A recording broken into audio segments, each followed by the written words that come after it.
কি ব্যাপার আজকে তুমি হঠাৎ শাড়ি পরে? শাড়ি পরতে ইচ্ছে করলো তাই। বাহ, ভাল লাগছে শাড়ি পরে? গিন্নি গিন্নি লাগছে। ভাল লাগছে তো? খুব ভালো লাগছে, তোমাকে তো শাড়ি পরলে ভালোই লাগে।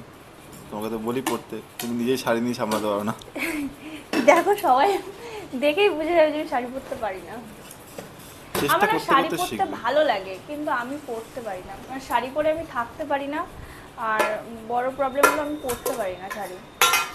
চেষ্টা করতে হবে, আস্তে আস্তে শিখে যাবে। তো আজকে কি কি রান্না করলে? নিশ্চয় স্পেশাল কিছু আছে আজকে, শাড়ি টাড়ি পরে একদম। আজকে কি বলো তো, আজকে আমাদের না একদিন লেবু দেবো। দাও। আমাদের না একদিন নিরামিষ হলে, আমি এগুলো সব ধুয়ে রেখেছি, একদিন নিরামিষ হলে মানে পরের দিন আর নিরামিষ চলে না। একদিন আমাদের, তাই না বলো দি, একদিন আমাদের নিরামিষ কিন্তু খুব কষ্ট করে খেতে হয়। সব কষ্ট করে। শনিবারটা আমি তো, আমার কষ্ট হয় না, তোমার হয়। আমার খুব কষ্ট হয়, আমার একদম ভালো লাগে না নিরামিষ। একদিন নিরামিষ খাওয়া খুব দরকার, বিশেষ করে শনিবার দিন। দরকার, ভালো লাগে না, কেমন একটা লাগে। তো কি রান্না করছো আজকে? আমি ছোটবেলা থেকে কখনো মানে নিরামিষ আমি খাইনি, অভ্যাস করো আস্তে আস্তে সব। কারণ আমাদের পুকুর ছিল, ঠিক আছে, তো বাবা মাছ ধরতো, মা রান্না করতো ছোটবেলায়। ছোটবেলার দিনগুলো খুব ভালো ছিল। এখন বড় হয়ে গেছে, এখন ছোটবেলার দিনগুলো খুব মিস করি, মাকে খুব মিস করি। সব থেকে বেস্ট লাইফ কি বলো তো মানুষের? কি? বলো দেখি। কি আমি জানি না, বলো। তোমার সব থেকে বেস্ট লাইফ কোনটা ছিল? বেস্ট লাইফ আমার মনে হয় যে আমার মায়ের সাথে কাটানো মুহূর্তগুলো, আমার ছোটবেলাটা। সে তো অবশ্যই।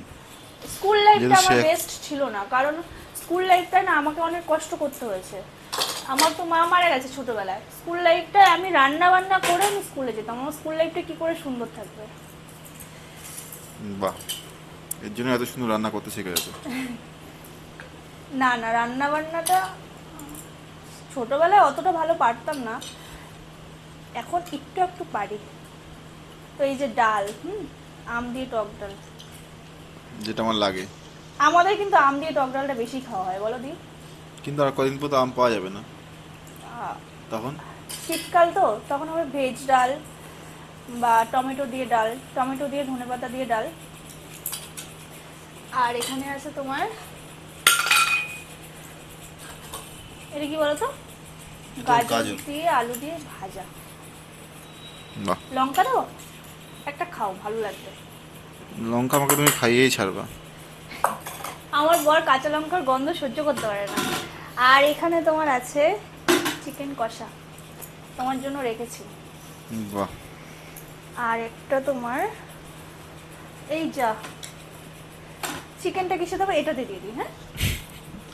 বাটিগুলো কই? তোমার পিসি কতগুলো বাটি পাঠিয়েছে তোমাকে?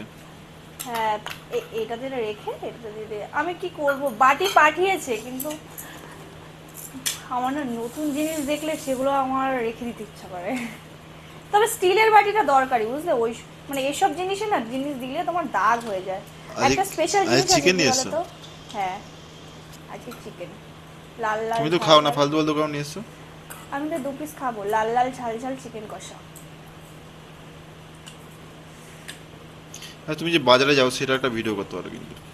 বাজারে গিয়ে ভিডিও করব, কি করে ভিডিও করব বলো তো, আলুটা ভেঙে গেছে। আর একটা স্পেশাল জিনিস আছে এখানে, কি বলো তো, এই দেখো। এটা কিন্তু আমি কোনোদিন খাইনি।